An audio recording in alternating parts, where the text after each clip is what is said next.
Assalomu alaykum. Ismim Javur Hakimov. 10 yildan ortiq vaqt davomida tadbirkorlik va ustozlik bilan shug'ullanaman. Xo'p, hozirgi paytda biz IT sohasida juda ham katta loyihalar boshlaganmiz. Ya'ni ekotizim yaratmoqchi biz. Bu qanaqa ekotizim? Ya'ni bolalarni avvalo tayyorlaymiz, keyin ularni amaliyot qilamiz va ularni startap olamiga olib kiramiz. Xo'p, avvalo birinchi navbatda biz akademiyada bolalarni o'sha sarlaymiz. Ya'ni har bir maktabdan IT ga qiziqadigan, ya'ni dasturlash sohasiga qiziqadigan bolalarni sarlaymiz. Keyin ularni maxsus darslik asosida, ya'ni o'zimiz tomonidan tuzilgan mustaqil ta'limga asoslangan individual tartibda o'qitamiz. Undan keyin esa bolani o'zimiz kafolatli tartibda ish bilan ta'minlaymiz, chunki mahalliy bizneslarda juda ko'plab buyurtmalar mavjud va bolalarda bu buyurtmalarni qilish xohishi bor.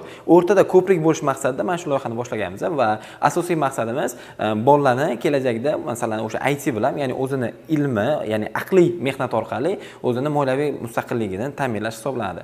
Xo'p, bizni umumiy 5 yillik, 10 yillik, 15 yillik, 20 yillik strategik planlarimiz bor. Buni sizga umumiylashtirib beradigan bo'lsam, asosiy maqsadimiz kelajakda dunyoning eng rivojlangan 40 ta davlatiga kirib borish va bu davlatlarning IT, ya'ni dasturlash bozorini 25% holatda egallash. Bu uchun esa biz O'zbekistonda 208 ta tuman va shaharlarda o'z filiallarimizni ochib, bundan juda katta miqdordagi, ya'ni juda katta sondagi o'quvchilarni tayyorlab, kelajakda qaysi ma'noda bolalarning dunyoga chiqishiga sababchi bo'lmoqchimiz. Bunda o'ziga xos jihati shundaki, bizda hamma narsa kafolatli tartibda bo'ladi. Ya'ni qaysi ma'noda bolaga individual ta'lim, individual yondashuv va bunaqasi hali O'zbekiston ta'lim tizimida bo'lmagan va asosiy maqsadimiz shu yildagi 2026-yildagi maqsadimiz umumiy $1 million aylanma qilish va bu aylanmani aynan maktab bolalari bilan birgalikda qilish.